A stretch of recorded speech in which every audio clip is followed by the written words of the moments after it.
Ah, the scone. It's the absolute star of afternoon tea, right? A total classic. But it's one of those things that seems so simple, but can feel, well, a little intimidating to get right. But what if I told you that anyone, and I really mean anyone, can master it? Well, today we're going to break it all down and uncover the ultimate scone blueprint. So let's dive in. And listen, that's not just some nice saying. That's a promise from one of the recipes we looked at. 20 minutes, from grabbing the flour to pulling them out of the oven. That's the kind of magic we're talking about today. This idea that a perfect, warm, fluffy scone is never more than a few minutes away. Okay, so when you picture a scone, this is probably it, right? Light, buttery, still warm from the oven, with a huge dollop of jam and clotted cream. This right here is our starting point. It's the icon, the foundation for everything else we're about to explore.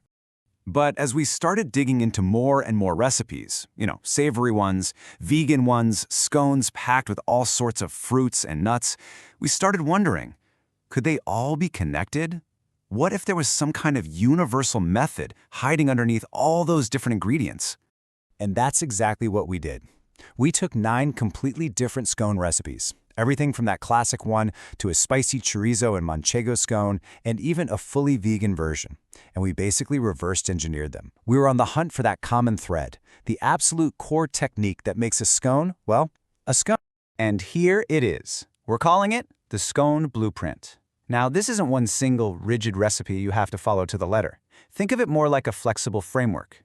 It's a formula that shows us that every single scone is built from the same 3 things: dry stuff, fat, and liquid.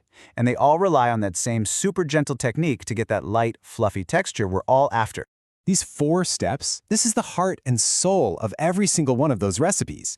It's that simple. Step 1, mix your dry ingredients. Step 2, rub in your cold fat until it looks like breadcrumbs. This is so important because those little pockets of butter are what create the flaky layers. Step 3, gently, and I mean gently, mix in your liquid just until a dough forms. If you overdo it, you get tough scones. No thanks. And finally, shape and bake. The big takeaway here is that it doesn't matter if you're making a sweet scone or a savory one, you're following this exact same game plan. And this, my friends, is where it gets really exciting. Because once you get this fundamental blueprint, you're not just following a recipe anymore. You're free. You can start creating. So now we can really start to play. Just think of that basic dough as a blank canvas. By making these tiny little tweaks, adding a spice here, some cheese there, you can take that single blueprint and push it in a million delicious directions. And check this out. This shows you exactly what I mean. On the left, you've got a Bakewell tart scone with almond extract, a sweet glaze, and cherries. And on the right, a completely different beast. Smoked paprika, spicy chorizo, and sharp manchego cheese. I mean, these could not be more different, but they both start with the exact same 4-step blueprint. How cool is that? And honestly, the possibilities are endless. How about an Eden mess scone with strawberries and meringue? Or maybe something festive, like a hot cross scone with apple and currants. You could go for pistachio with a zesty lemon glaze, or maybe raspberry and coconut. You could even make mini sage and onion scones. It is a total playground to flavor. And this whole blueprint thing, this adaptability, it's not just about getting creative with flavors. This system is so solid that it even works for different dietary needs. Let's take a look at the vegan scone recipe to see what I mean. See? Look how simple this is. The blueprint is identical. You're just making these really simple, direct swaps. Butter becomes a vegan spread, milk is switched for soy milk, and that egg glaze for the top, just a little brush of soy milk instead. The core method doesn't change one tiny bit. All right, so you've got the blueprint, you've picked your flavor. Now, let's get into the pro secrets. Let's talk about how to get that perfect professional level rise every single time. This is the goal, isn't it? The dream for any scone baker. That magnificent, towering scone. I'm here to tell you it's not about luck. It's all about technique. So how do you guarantee you get it? Okay, here are the 5 golden rules we pulled from all the experts.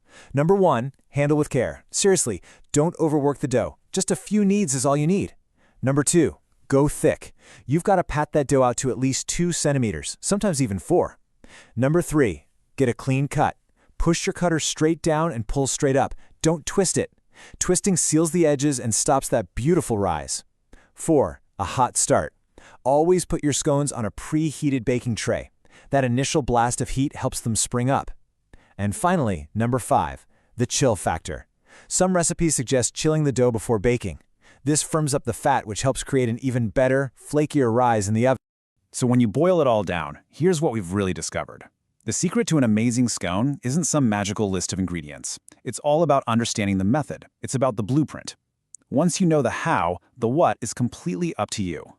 So, we started with a simple classic. We deconstructed it to find its universal blueprint, we explored a whole world of crazy flavors, and we just uncovered all the secrets to a perfect rise. And now, it's your turn. You have all the knowledge you need now to make pretty much any scone you can possibly dream of. So the only real question left is, what are you going to bake first? The canvas is all yours.